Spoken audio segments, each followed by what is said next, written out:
And welcome to a grammar learning session. आज हम शब्दों पर विचार करेंगे।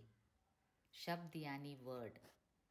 हमने पिछले सेशन में देखा कैसे व्याकरण को 3 प्रमुख अंगों में बांटा गया है: वर्ण विचार, शब्द विचार और वाक्य विचार। वर्ण यानी भाषा की सबसे छोटी इकाई, smallest unit of A language. ഒരു ഭാഷയുടെ ഏറ്റവും ചെറിയ യൂണിറ്റാണ് വर्ण അല്ലെങ്കിൽ അക്ഷരം, ആൽഫബറ്റ്. വർണ്ണോं के योग से शब्द बनते हैं. ആൽഫബറ്റ്സ് ചേർന്നിട്ടാണല്ലോ വേർഡ്സ് ഉണ്ടാകുന്നത്. അക്ഷരങ്ങൾ കൂട്ടി യോജിച്ച് വാക്കുകൾ ഉണ്ടാക്കുന്നു. ആ വാക്കുകളുടെ സ്ട്രക്ചർ, അതിൻ്റെ ഒറിജിൻ, അതിൻ്റെ ഡിഫറെൻറ്റ് ടൈപ്സ്, അതെല്ലാമാണ് നമ്മൾ ശബ്ദവിചാറിൽ ഡിസ്കസ് ചെയ്യാൻ ഉദ്ദേശിക്കുന്നത്. First of all let's see the definition of word. शब्द की परिभाषा क्या है या फिर शब्द किसे कहते हैं? एक या एक से अधिक अक्षरों के सार्थक योग को शब्द कहते हैं. ഒന്നോ അതിലധികമോ അക്ഷരങ്ങൾ ഒരു മീനിങ്ഫുൾ വേയിൽ കൂടി യോജിക്കുമ്പോഴാണ് അതൊരു വാക്ക് അല്ലെങ്കിൽ ഒരു വേർഡായി മാറുന്നത്. ഏക് യാ ഏക് സെ അധിക് അക്ഷരോं के सार्थक योग को शब्द कहते हैं. ഇപ്പോൾ ഫോർ എക്സാമ്പിൾ ആ, ചലോ, രാം, ഇതെല്ലാം വേർഡ്സ് ആണ്. ഇതിൽ ഏക് അക്ഷർ മാത്രവും ഒരു വേർഡാണ്. നോക്കൂ, ആ, നമ്മൾ വർണ്ണം പഠിച്ചതിൽ, ആൽഫബറ്റ് പഠിച്ചതിൽ ആ ഇ പഠിക്കുന്ന സെക്കൻഡ് അക്ഷരമാണ് ഈ ആ. അത് ഒറ്റയ്ക്കും ഒരു വേർഡായിട്ട് പെർഫോം ചെയ്യും. ലൈക്ക് നമ്മൾ പറയണേ രാമു തു ഇധർ ആ. അപ്പോൾ ആ അവിടെ ഒരു വേർഡാണ്, അതൊരു അക്ഷരവും കൂടിയാണ്. അപ്പോൾ ഒന്നിലധികം അക്ഷരങ്ങൾ ഒരു മീനിങ്ഫുൾ വേയിൽ, ഒരു സാർത്ഥക് രീതിയിൽ കൂടിച്ചേരുമ്പോഴാണ് ശബ്ദ് ഉണ്ടാവുന്നത്. അത് ഇംഗ്ലീഷിലും നമുക്ക് കാണാം. ഇപ്പം നമ്മൾ പറയാണ്, ഇപ്പം നമ്മൾ ഫോർ എക്സാമ്പിൾ പറയാണ് Kishore is A smart boy. Kishore is A. ആ എ ഒരു ആൽഫബറ്റാണ്, ഒരു സിംഗിൾ ആൽഫബറ്റാണ്. പക്ഷേ ആ സെൻറ്റൻസിൽ അതൊരു വേർഡായിട്ടാണ് അത് പെർഫോം ചെയ്യുന്നത്. Kishore is A smart boy. അപ്പം അങ്ങനെ ഒന്നിലധികം അക്ഷരങ്ങൾ ഒരു മീനിങ്ഫുൾ വേയിൽ കൂടിച്ചേരുമ്പോഴാണ് ഒരു വാക്ക് ഉണ്ടാവുന്നത്, അല്ലെങ്കിൽ ഒരു ശബ്ദ് ഉണ്ടാവുന്നത്. അപ്പോൾ ശബ്ദവിചാറിൽ നമ്മൾ ആദ്യം നോക്കുന്നത് ശബ്ദ് എന്തുവാണ്, വാട്ട് ഈസ് എ വേർഡ്, ശബ്ദിൻ്റെ പരിഭാഷ എന്തുവാണ്. ശബ്ദ की परिभाषा देखने के बाद उसके वर्गीकरण की ओर आते हैं. വർഗീകരണം എന്ന് പറയുമ്പോൾ വേറെ ഒന്നുമല്ല, ക്ലാസിഫിക്കേഷൻ ഓഫ് വേർഡ്സ്. എങ്ങനെയാണ് അതിനെ തരംതിരിച്ചിരിക്കുന്നത്. നമ്മൾ ഒരു സ്റ്റഡി നടത്തുമ്പം നമ്മളതിനെ ഒരു കാറ്റഗറി ആയിട്ട് തരംതിരിക്കുമല്ലോ, അത്രയേ ഉള്ളൂ. शब्दों को 4 रूप में वर्गीकृत किया जाता है, या फिर यूँ कहें शब्दों के 4 भेद होते हैं. അങ്ങനെ ഹിന്ദി ഗ്രാമറിൽ, ഹിന്ദി ലാംഗ്വേജിൽ വേർഡ്സിനെ 4 രീതിയിൽ കാറ്റഗറൈസ് ചെയ്തിട്ടുണ്ട്. വർഗീകरण किया गया है. कैसे? एक प्रयोग के आधार पर. പ്രയോഗ് കെ ആധാർ പർ, അതിൻ്റെ പേരിൽ തന്നെ ഉണ്ട്, how we use that word.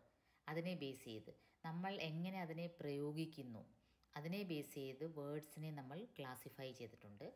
Second category ബനാവട്ട് yeah Rachana K Aadhaar പർ. അതിൻ്റെ ആ ഒരു രൂപകൽപ്പന, ആ വേർഡിൻ്റെ എങ്ങനെയാണ് അതിൻ്റെ സ്ട്രക്ചർ, അതിനെ ബേസ് ചെയ്ത് നമുക്ക് വേർഡ്സിനെ ക്ലാസിഫൈ ചെയ്യാം. തേർഡ് വൺ അർത്ഥ കെ ആധാർ പർ, എന്നുവെച്ചാൽ അതിൻ്റെ ഡിപ്പെൻഡിങ് ഓൺ ദ മീനിങ്, ആ വേർഡിൻ്റെ മീനിങ്ങിനെ ബേസ് ചെയ്ത് നമുക്ക് ക്ലാസിഫൈ ചെയ്യാം. പിന്നെ ഉത്പത്തി എവം സ്രോത് കെ ആധാർ പർ. ഉത്പത്തി എന്നുവെച്ചാൽ എവിടെ നിന്നാണ് ഇത് ഒറിജിനേറ്റ് ചെയ്തത്, അതിൻ്റെ ഉൽപ്പത്തി എവിടെ നിന്നാണ്, അതിനെ ബേസ് ചെയ്ത് ആ വേർഡ്സ് എവിടെ നിന്ന് വന്നു ഒരു ലാംഗ്വേജിൽ, ആ ബേസിസിലും നമ്മൾ വേർഡ്സിനെ ക്ലാസിഫൈ ചെയ്യാറുണ്ട്. അപ്പോൾ ശബ്ദോं के वर्गीकरण, ക്ലാസിഫിക്കേഷൻ ഓഫ് വേർഡ്സ്, അതിൽ 4 ഡിഫറെൻറ്റ് ടൈപ്സാണ് നമ്മൾ ക്ലാസിഫൈ ചെയ്തിരിക്കുന്നത്. പ്രയോഗ് के आधार पर, बनावट या रचना के आधार पर, अर्थ के आधार पर और उत्पत्ति के आधार पर. ഓക്കെ, നിങ്ങളുടെ സിലബസിനെ ബേസ് ചെയ്തുള്ള ആ ഒരു ഗ്രാമർ ടെക്സ്റ്റിനെ ഫോളോ ചെയ്തിട്ടാണ് നമ്മൾ ഈ ക്ലാസ്സസ് അപ്ലോഡ് ചെയ്യുന്നത്. ഗ്രാമർ ബേസിക്കലി എല്ലായിടത്തും സെയിം തന്നെയാണ്. ഇതേ കാര്യങ്ങൾ തന്നെയാണ് എല്ലാ ഗ്രാമർ ടെക്സ്റ്റിലും നിങ്ങൾക്ക് കാണാൻ കഴിയുന്നത്. എന്നാലും കാലിക്കറ്റ് യൂണിവേഴ്സിറ്റിയിലെ BA BSc സെക്കൻഡ് സെമ്മിലെ പ്രിസ്ക്രൈബ്ഡ് ഗ്രാമർ ടെക്സ്റ്റിനെ ബേസ് ചെയ്താണ് നമ്മൾ ഈ ക്ലാസ്സസ് ഫോളോ ചെയ്യുന്നത്. അപ്പോൾ അതിൽ മൊഡ്യൂൾ 1 നിങ്ങളുടെ ഫസ്റ്റ് വൺ എന്തുവാണ്, കറക്റ്റ് യൂസേജസ് ഓഫ് ഹിന്ദി. അത് നിങ്ങൾ ഈ ഗ്രാമറിൻ്റെ ക്ലാസ്സസ് എല്ലാം കഴിയുമ്പം, നിങ്ങൾ ഗ്രാമർ എല്ലാം പഠിച്ചു കഴിയുമ്പം you will naturally know how to use Hindi in the proper way. अदाना फर्स्ट करेक्ट यूसेज शुद्ध रूप से हिंदी भाषा का प्रयोग आप तभी कर सकेंगे जब आप ग्रामर का अध्ययन पूरी तरह से पूरा करेंगे. പിന്നെ നിങ്ങൾ ഇപ്പം നമ്മൾ ഡിസ്കസ് ചെയ്യുന്നതാണ് നിങ്ങളുടെ ഈ ശബ്ദ വിചാർ എന്നുള്ളൊരു ചാപ്റ്റർ. അതിൻ്റെ അകത്ത് തന്നെ definition of words and classification of words ആണ് പറഞ്ഞിരിക്കുന്നത്. നമ്മളതാണ് ഇപ്പം ഡിസ്കസ് ചെയ്യുന്നത്. നമ്മൾ കണ്ടു ശബ്ദോं का वर्गीकरण അല്ലെങ്കിൽ ക്ലാസിഫിക്കേഷൻ 4 ടൈപ്സിലാണെന്ന് കണ്ടു. അതിൽ ഉത്പത്തി കെ ആധാർ പർ നമ്മൾക്ക് ഇന്ന് ഡിസ്കസ് ചെയ്യാം. എന്നുവെച്ചാൽ ഒറിജിൻ, വേർഡ്സിൻ്റെ ഒറിജിൻ എവിടെ നിന്നാണ്, അതിനെ ബേസ് ചെയ്ത് എങ്ങനെയാണ് ഹിന്ദി ലാംഗ്വേജിലെ വേർഡ്സിനെ തരംതിരിച്ചിരിക്കുന്നത്. അതാണ് നമ്മൾ ഇന്നത്തെ ക്ലാസ്സിൽ ഡിസ്കസ് ചെയ്യാൻ ഉദ്ദേശിക്കുന്നത്. How can we classify different words of Hindi language on the basis of its origin. നോക്കൂ, നമുക്കറിയാം ഭാഷ മനുഷ്യൻ്റെ വികാരങ്ങളും വിചാരങ്ങളും പ്രകടിപ്പിക്കാനുള്ള ഒരു ഉത്തമമായ മാർഗമാണ്, ഒരു മാധ്യമമാണ്. എല്ലാ ലാംഗ്വേജിൻ്റെയും വേർഡ്സ് എടുത്ത് നോക്കിയാൽ അറിയാം, അതിൽ പല വ്യത്യസ്ത ഭാഷകളുടെ വാക്കുകൾ കാണാൻ കഴിയും. ഹിന്ദിയിലും അത് കാണാം. അങ്ങനെ ഹിന്ദി ലാംഗ്വേജിൽ, ഹിന്ദി ഭാഷയിൽ പല സ്ഥലത്തു നിന്ന് വാക്കുകൾ ഉപയോഗിച്ചിട്ടുണ്ട്. അതിനെ ബേസ് ചെയ്ത് ഹിന്ദിയിലെ വേർഡ്സിനെ 4 തരംതിരിച്ചിട്ടുണ്ട്. ഒന്ന് തത്സം, തദ്ഭവ്, ദേശജ്, വിദേശി.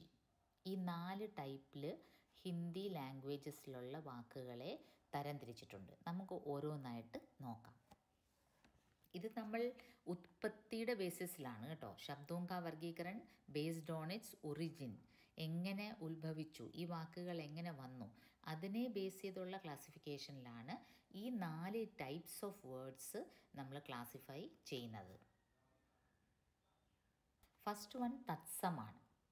തത്സം എന്ന് പറയുമ്പോൾ സംസ്കൃതത്തിൽ നിന്ന് അതുപോലെ തന്നെ ഒരു മാറ്റവും കൂടാതെ ഹിന്ദിയിൽ യൂസ് ചെയ്യുന്ന വേർഡ്സിനെയാണ് നമ്മൾ തത്സം എന്ന് പറയുന്നത്. തത്സം ശബ്ദ് എന്ന് വെച്ചാൽ തത്സമ, ആ വേർഡിൻ്റെ മീനിങ് തന്നെ അതാണ്, അതിനോട് സമമായി.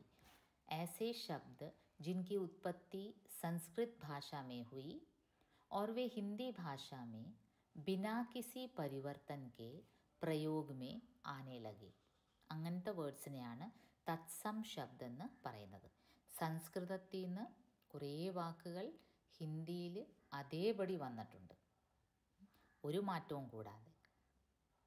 അങ്ങനെ ഹിന്ദിയിൽ പ്രയോഗിക്കപ്പെടുന്ന വാക്കുകളെയാണ് തത്സം ശബ്ദം എന്ന് പറയുന്നത്. इनमें ध्वनि परिवर्तन भी नहीं होता, जैसे संस्कृत भाषा में है वैसे ही लिया गया है. ഹിന്ദി, ബംഗ്ല, മറാഠി, മലയാളം അങ്ങനെ എല്ലാ ലാംഗ്വേജസും ഈ സംസ്കൃതത്തിൽ നിന്ന് വേർഡ്സ് എടുത്തിട്ടുണ്ട്, ഹിന്ദിയിൽ മാത്രമല്ല. കാരണം എന്താണ്, ഇൻമേ സെ കൈ ഭാഷായേ സംസ്കൃത് സെ ജന്മി ഹെ. ഈ പല ലാംഗ്വേജസ്, നമ്മൾ മലയാളം ഉൾപ്പെടെ, ഇതിൻ്റെ ഒറിജിൻ സംസ്കൃത് ലാംഗ്വേജിൽ നിന്നാണ്. അതുകൊണ്ട് തന്നെ സംസ്കൃതത്തിലെ ഒരുപാട് വേർഡ്സ് ഹിന്ദിയിൽ നമ്മൾ പ്രയോഗിക്കുന്നുണ്ട്. ഇപ്പം ഫോർ എക്സാമ്പിൾ നോക്കൂ, അഗ്നി, ആമ്ര, അമൂല്യ, ചന്ദ്ര, ക്ഷേത്ര, അഗ്യാൻ, അന്ധകാർ, ഇതെല്ലാം സാൻസ്ക്രിത് വേർഡ്സാണ്, അതേപടി ഹിന്ദിയിൽ ഉപയോഗിക്കുന്ന തത്സം വേർഡ്സ്. ഇനിയും സെക്കൻഡ് ടൈപ്പ് ഓഫ് കാറ്റഗറി എന്താണ്, തദ്ഭവ് ശബ്ദ്. ഇതെന്താണ്, ഈ വാക്കുകൾ സംസ്കൃത ഭാഷയിൽ പ്രയോഗിക്കപ്പെട്ട വേർഡ്സാണ്, പക്ഷേ അല്പം സ്വല്പം മാറ്റത്തോടുകൂടി ഹിന്ദിയിൽ പ്രയോഗിക്കപ്പെടുന്നു. ऐसे शब्द जिनकी उत्पत्ति संस्कृत भाषा में हुई थी लेकिन उनका रूप बदलकर हिंदी में प्रयोग किए जाते हैं. ഈ വേർഡ്സ് സംസ്കൃതത്തിൽ പ്രയോഗിച്ചതാണ്, പക്ഷേ അതിൻ്റെ അല്പം രൂപം മാറ്റിയിട്ട് ഹിന്ദിയിൽ നമ്മൾ പ്രയോഗിക്കുന്നു. അപ്പോൾ കുറച്ച് എക്സാമ്പിൾസ് കാണുമ്പോൾ നിങ്ങൾക്ക് പിക്ചർ ക്ലിയർ ആവും. തത്സവും തദ്ഭവും രണ്ടും ക്ലിയർ ആവും. നോക്കൂ, ഈ ഒരു ചാർട്ട് നോക്കിയാൽ നിങ്ങൾക്കതിൻ്റെ ഒരു വ്യത്യാസം മനസ്സിലാവും. കുറച്ച് കോമൺ ആയിട്ടുള്ളത് നമുക്കൊന്ന് പറഞ്ഞു പോകാം. ദുഗ്ധാണ് ദൂതായിട്ട് നമ്മൾ ഉപയോഗിക്കുന്നത്. ഹസ്ത് ഹാത്ത് ആയിട്ട് ഉപയോഗിക്കും. അക്ഷി ആങ്ക്, അഗ്നി ആഗ്, മയൂർ മോർ, ആശ്ചര്യ അച്രജ്, ജ്യേഷ്ഠ് ജേഠ്. ഇതാണ് തത്സവും തദ്ഭവവും. ഇപ്പോൾ ക്ലിയറായി കാണുമല്ലോ. ഇപ്പോൾ ഈ അഗ്നി, ദുഗ്ധ, മയൂർ ഇതെല്ലാം കോമൺ ആയിട്ട് നമുക്ക് ഓർത്തിരിക്കാൻ പറ്റിയതാണ്. അപ്പോൾ അത് ഓർത്തിരിക്കുക. കണ്ടില്ലേ, സംസ്കൃത വാക്ക് അല്പം ചേഞ്ചായി ഹിന്ദിയിൽ യൂസ് ചെയ്യുന്നു. അതാണ് തദ്ഭവ്. തദ്ഭവ് എന്ന് പറയുമ്പോൾ അതിൽ നിന്ന് ഭവിച്ചത്, അത് തന്നെയല്ല, അത് തന്നെ എന്ന് പറയുമ്പോൾ തത്സമാവും. അപ്പോൾ ഇത് രണ്ടും ഒരേപോലെ നമുക്ക് ക്ലിയർ ആവും. തത്സമും തദ്ഭവും രണ്ടിൻ്റെ ഒറിജിൻ സാൻസ്കൃതിൽ നിന്നാണ്. തത്സം സാൻസ്കൃത് വേർഡ്സിനെ അതേപോലെ അപ്പാടെ ഈവൻ പ്രൊനൗൺസിയേഷനും എല്ലാം അതുപോലെ ഹിന്ദിയിൽ ഉപയോഗിക്കുന്ന വേർഡ്സിനെയാണ് തത്സം എന്ന് പറയുന്നത്. തദ്ഭവ് എന്ന് പറയുമ്പം സാൻസ്കൃത് ഒറിജിനാണ്, പക്ഷെ അല്പം മാറ്റം വരുത്തിയിട്ട് ഹിന്ദിയിൽ ഉപയോഗിക്കപ്പെടുന്ന വേർഡ്സാണ് തദ്ഭവ് വേർഡ്സ്. നിങ്ങൾക്ക് എക്സാമിനേഷൻ പോയിൻ്റ് ഓഫ് വ്യൂവിൽ 3-4 എക്സാമ്പിൾസ് തദ്ഭവും തത്സവിൻ്റെയും പഠിച്ചു വെച്ചാൽ മതി. പക്ഷേ കുറച്ചുകൂടെ ബ്രോഡർ സെൻസിൽ ലാംഗ്വേജ് ഇഷ്ടപ്പെട്ട് പഠിക്കുന്നവർക്ക് ഈ ഒരു ചാർട്ട് നോക്കിയാൽ കുറേ കൂടെ വേർഡ്സിൻ്റെ വൊക്കാബുലറി ഇൻക്രീസ് ചെയ്യാം. ഞാൻ അതുകൊണ്ട് ഇൻക്ലൂഡ് ചെയ്തെന്നേ ഉള്ളൂ. അപ്പോൾ ഈ ഒറിജിനെ ബേസ് ചെയ്ത് അല്ലെങ്കിൽ ഉത്പത്തിനെ ബേസ് ചെയ്തുള്ള വേർഡ് ക്ലാസിഫിക്കേഷനിൽ തേർഡ് വൺ ദേശജ് വേർഡ്സ് ആണ്. ദേശജ് ശബ്ദ്. ഇതെന്താണെന്ന് വെച്ചാൽ ലോക്കൽ ഏരിയാസിൽ നിലവിൽ ഉപയോഗിച്ച് വരുന്ന വേർഡ്സ്, സംസ്കൃത ഭാഷയിൽ നിന്ന് വന്നതല്ല, ലോക്കൽ ഏരിയാസിൽ എന്ന് വെച്ചാൽ ഹിന്ദി അല്ലെങ്കിൽ അതിൻ്റെ ഹിന്ദിയിലെ ഡയലക്ട്സ് അതിൽ ഉപയോഗിക്കപ്പെട്ട വാക്കുകളാണ്. ഇപ്പോൾ ഹിന്ദി നമ്മളിപ്പോൾ കാണുന്ന സ്ട്രക്ചറും രൂപവും ഭാവവും ഒക്കെ വരുന്നതിന് മുമ്പ് പല ഡയലക്ട്സ് അല്ലെങ്കിൽ ബോലി ചെറിയ ചെറിയ ഉപഭാഷകളായിട്ട് അറിയപ്പെട്ടിരുന്നു. അതിൽ കൂടെ ഒക്കെ കടന്നു വന്നാണ് ഇപ്പോഴത്തെ ഈ പ്രോപ്പർ ഖടി ബോലി ഹിന്ദി നമ്മൾ ഉപയോഗിക്കുന്ന ഹിന്ദി ഈ ഒരു സ്റ്റേജിൽ വരുന്നതിന് മുമ്പ് പല ഡിഫറെൻറ്റ് ഫോംസിലൂടെ കടന്നു പോയിട്ടുണ്ട്. ലൈക്ക് ഈ ചാർട്ട് നോക്കിയാൽ അറിയാം, സംസ്കൃതം, പിന്നെ പാലി, പ്രാകൃത്, അപഭ്രംശ്, അങ്ങനെ കുറേ കൺവേർഷൻസ് നടന്നു കഴിഞ്ഞിട്ടാണ് നമ്മളിപ്പം ഈ ദേവനാഗരി ലിപിയിൽ എഴുതപ്പെടുന്ന ഖടി ബോലി ഹിന്ദി നമ്മൾ ഉപയോഗിക്കുന്നത്. അതിനു മുമ്പ് പല മാറ്റങ്ങളും വന്നിട്ടുണ്ട്.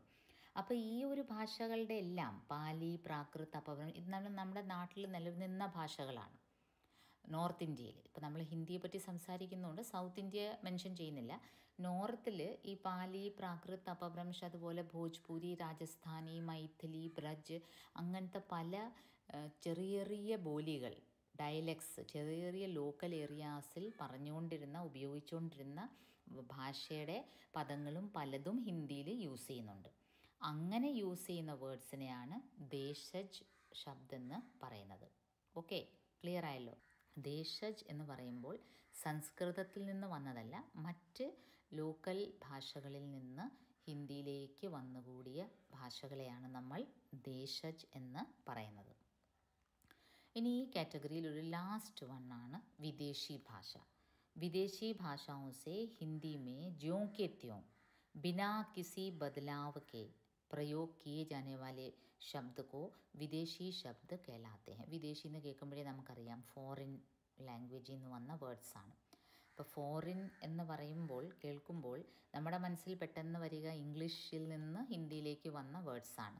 നമ്മൾ പറയില്ലേ ഡോക്ടർ, ടെലിഫോൺ, അങ്ങനെ കുറേ വേർഡ്സ് ഉണ്ട്. സ്കൂൾ, അത് മാത്രമല്ല, ഇംഗ്ലീഷിൽ നിന്ന് വന്ന വേർഡ്സ് മാത്രമല്ല, അറബി, ഫാർസി, പോർച്ചുഗീസ് അങ്ങനെ പല ഫോറിൻ ലാംഗ്വേജസിൽ നിന്ന് വാക്കുകൾ അതേപടി ഹിന്ദിയിൽ യൂസ് ചെയ്യപ്പെടുന്നുണ്ട്. അതെല്ലാം വിദേശി ശബ്ദിൻ്റെ അണ്ടറിൽ വരും.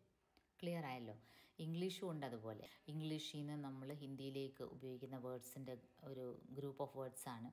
പിന്നെ അറബി ഉണ്ട്, ഫാർസി ഉണ്ട്, അങ്ങനെ എല്ലാ ലാംഗ്വേജസിൽ നിന്നും ഹിന്ദിയിൽ കാലാകാലങ്ങളിൽ പല വേർഡ്സും വന്നു ചേർന്നിട്ടുണ്ട്. അതുമാത്രമല്ല നമ്മുടെ ഹിന്ദി വേർഡ്സും മറ്റ് ഭാഷകളിലേക്കും പോയിട്ടുണ്ട്. ഇപ്പം നമ്മൾ നോക്കുകയാണെങ്കിൽ ഇതാ ഹിന്ദിയിലെ പല വേർഡ്സും, അത് വളരെ ഇൻട്രസ്റ്റിംഗ് ആണ്. ഇംഗ്ലീഷിൽ യൂസ് ചെയ്യപ്പെടുന്ന പല വേർഡ്സിൻ്റെ ലിസ്റ്റാണിത്. ഇതൊക്കെ നമ്മുടെ ഹിന്ദി വേർഡ്സാണ്. ഇതിൽ വളരെ ഇൻട്രസ്റ്റിംഗ് ആയിട്ടുള്ള ചില വേർഡ്സും ഉണ്ട് കേട്ടോ. അവതാർ ഒരു ഇന്ത്യൻ വേർഡാണ്, ഹിന്ദി വേർഡാണ്. ആലു, ചാട്ട്, ചട്നി, ഗരം മസാല, ഗുരു, യോഗ ഗുരു. ഈ ഗുരു എന്നുള്ള വേർഡ് ഹിന്ദി വേർഡാണ്, അത് ഇംഗ്ലീഷിൽ ഇപ്പം കോമൺ ആയിട്ട് ഉപയോഗിക്കുന്നത്. യാർ, thug വരെ, നമ്മൾ thug അമ്മ എന്നൊക്കെ പറയില്ലേ, thug വരെ ഹിന്ദി വേർഡാണ്. അങ്ങനെ ഹിന്ദിയിൽ നിന്ന് കുറേ വേർഡ്സ് ഇംഗ്ലീഷിൽ ഇനി ഹോൾ ലോട്ട് ഓഫ് വേർഡ്സ് ഉണ്ട്. ഇതൊരു കുറച്ച് എക്സാമ്പിളായിട്ട് ഞാൻ കാണിച്ചതന്നേ ഉള്ളൂ. ഇതെല്ലാം ഇപ്പം വളരെ കോമൺ ആയിട്ട് ഇംഗ്ലീഷിലും യൂസ് ചെയ്യുന്നു. അപ്പോൾ ലാംഗ്വേജ് ആകുമ്പോൾ അങ്ങോട്ടും ഇങ്ങോട്ടും കൊടുക്കൽ വാങ്ങലുണ്ട്. അപ്പോൾ ആ വേർഡ്സിൻ്റെ ക്ലാസിഫിക്കേഷനാണ് നമ്മൾ ഇന്ന് പഠിച്ചത്. അപ്പം നമ്മൾ ഇന്ന് ഡിസ്കസ് ചെയ്തത് എന്തൊക്കെയാണെന്നൊന്ന് റീക്യാപ്പ് ചെയ്യാം. കാലിക്കറ്റ് യൂണിവേഴ്സിറ്റി സെക്കൻഡ് സെമ്മിൽ ഉള്ള പ്രിസ്ക്രൈബ്ഡ് ഗ്രാമർ ടെക്സ്റ്റിനെ ബേസ് ചെയ്ത് ഡിസ്കസ് ചെയ്യാം. അതോടൊപ്പം തന്നെ previous question paper, university question പേപ്പറും ഞാൻ ഇതിൻ്റെ കൂടെ ഇൻക്ലൂഡ് ചെയ്യുന്നുണ്ട്. നിങ്ങൾക്ക് ഓരോ ഡിസ്കഷൻ സെഷൻ കഴിയുമ്പോഴും നിങ്ങൾക്ക് ആ ഒരു സെഷനിൽ നിന്ന് എന്തൊക്കെ ക്വസ്റ്റ്യൻസ് എക്സ്പെക്റ്റ് ചെയ്യാം, ഏതൊക്കെ ടൈപ്പ് ക്വസ്റ്റ്യൻസ് എക്സ്പെക്റ്റ് ചെയ്യാം എന്ന് നിങ്ങൾക്ക് ഒരേ സമയം കണ്ട് മുന്നോട്ട് പോകാം. നിങ്ങളുടെ ടെക്സ്റ്റിലെ ഓരോ ചാപ്റ്റേഴ്സ് കഴിഞ്ഞുള്ള ക്വസ്റ്റ്യൻസാണിത്. അതിൽ നമ്മൾ ഇന്ന് ഡിസ്കസ് ചെയ്തത് നിങ്ങളുടെ ഫസ്റ്റ് ക്വസ്റ്റ്യൻ ശബ്ദ കി പരിഭാഷ ലിഖ് കർ ഉദാഹरण दीजिए. എന്താണ് പരിഭാഷ? एक या एक से अधिक अक्षरों के सार्थक योग को शब्द कहते हैं. जैसे a whole lot of examples you can give. എത്ര എക്സാമ്പിൾ വേണമെങ്കിൽ നിങ്ങൾക്ക് കൊടുക്കാം. നെക്സ്റ്റ് ക്വസ്റ്റ്യൻ ശബ്ദോं के वर्गीकरण के आधार क्या क्या है. ഈ ശബ്ദനെ എങ്ങനെയൊക്കെയാണ് ക്ലാസിഫൈ ചെയ്തിരിക്കുന്നത്, എന്തിനെ ബേസ് ചെയ്താണ് ക്ലാസിഫൈ ചെയ്തിരിക്കുന്നത്? അതിനെന്തുത്തരം എഴുതാം? शब्दों का वर्गीकरण मुख्यतः 4 आधारों पर किया जाता है. ഏതൊക്കെയാണ്? अर्थ के आधार पर, व्युत्पत्ति के आधार पर, उत्पत्ति के आधार पर, वाक्य में प्रयोग के ആധാർ പർ. നമ്മൾ ഇന്ന് ഇതിലെ മൂന്നാമത്തത് ഉത്പത്തി കെ ആധാർ പർ ആണ് ഡിസ്കസ് ചെയ്തത്. ഇതൊരു 2 മാർക്സ് ക്വസ്റ്റ്യൻ ആയിട്ട് ചോദിക്കാം. ശബ്ദോं के वर्गीकरण के आधार क्या है. അപ്പോൾ ഇത് ഈ ഒരു ആൻസർ എഴുതാം.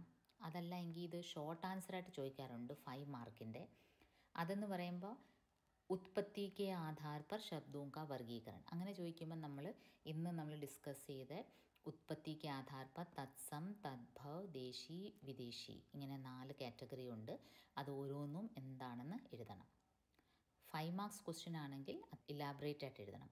അതല്ല 2 മാർക്സ് ക്വസ്റ്റ്യൻ ആയിട്ട് ചോദിക്കുകയാണ് ഉത്പത്തി കെ ആധാർ പർ ശബ്ദോं का वर्गीकरण കിത്നെ തരീക്കെ സെ കിയാ ജാതാ ഹെ എന്ന് ചോദിച്ചാൽ ജസ്റ്റ് പേര് മാത്രം എഴുതിയാൽ മതി. തത്സം, തദ്ഭവ്, ദേശി, വിദേശി.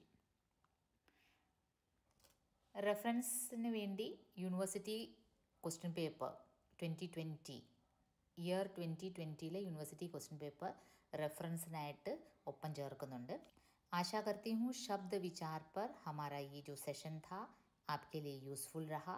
अगले सेशन में फिर मुलाकात होगी. तब तक के लिए आज्ञा चाहती हूँ. नमस्ते.